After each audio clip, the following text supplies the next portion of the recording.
I'm Rob Fraser, and today we're actually looking at Holden's Colorado Z71. This is the top of the range ute in the Colorado range with a lot of extras and a lot of decals, and it looks pretty flash. Let's have a look and see what it's like.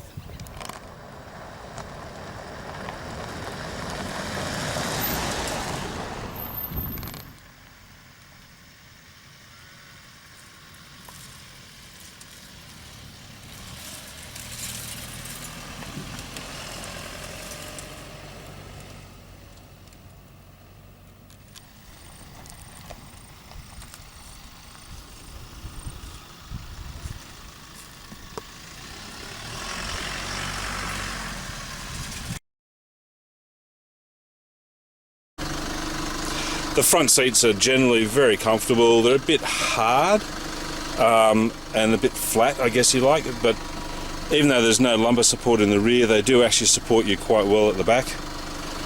Plenty of room for front people, plenty of headroom, shoulder room, leg room, etc. Front drivers can be very comfortable.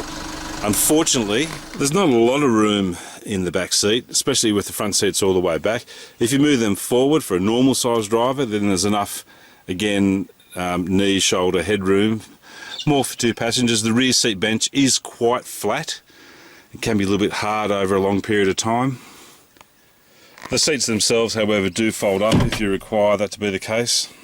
And there is a very small storage area underneath the passenger seat for any sort of valuables, I guess, if you like, that you can leave in there. The doors open reasonably wide to allow fairly good access. Grab handles for both the driver and also for the front passenger. As you can see, there's a really good clear view of the dash through the top of the steering wheel, and the indicator stalks, etc., are above the central spokes of the steering wheel, which is great. You have all the typical controls on the steering wheel itself: cruise control, volume, Bluetooth, etc. The steering wheel is basically height adjustable only, not reach. So that does make taller drivers tend to reach a little bit for the steering wheel. One interesting thing is the fact that the Colorado has a key start, not a push button start. That's become exceptionally popular these days.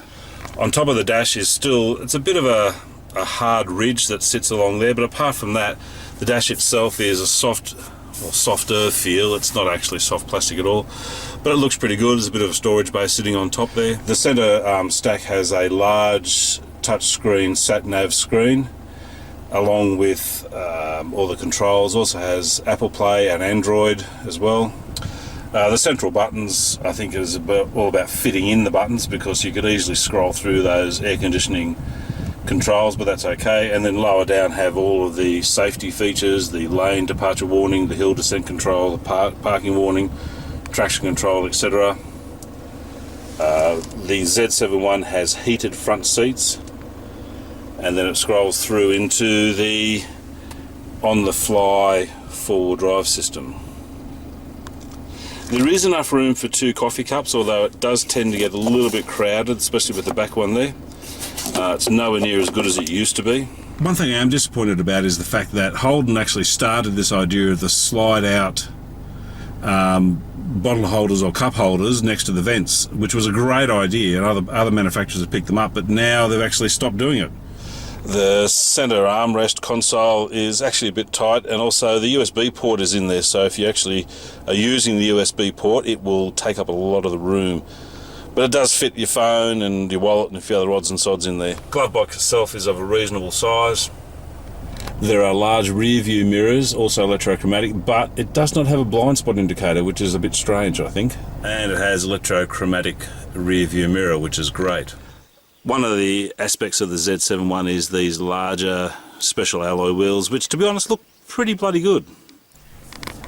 The reversing camera provides a very clear view with guidelines as well. There's a high-level brake light for greater visibility. I'm not a huge fan of these covers. They're a bit more fussy than they need to be, as is the Ford Wildtrak. I'm definitely not a fan of that one. One of the great things about the new Colorado is the 500 Newton meters of torque, which comes in fairly low. They've recalibrated the match between that and the transmission, which means you can now access the most of that power and torque in normal driving conditions. great for towing, great for sand work, great for off-road work, and when you're just pottering around the farm like we are, it's just a breeze. So we just thought we'd go for a bit of a drive and take it easy.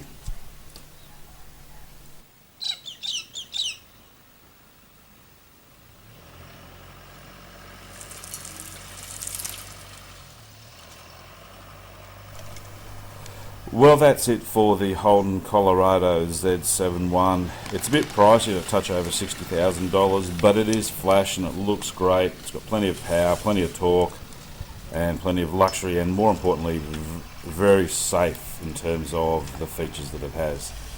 Thanks for joining us. We'll see you next time.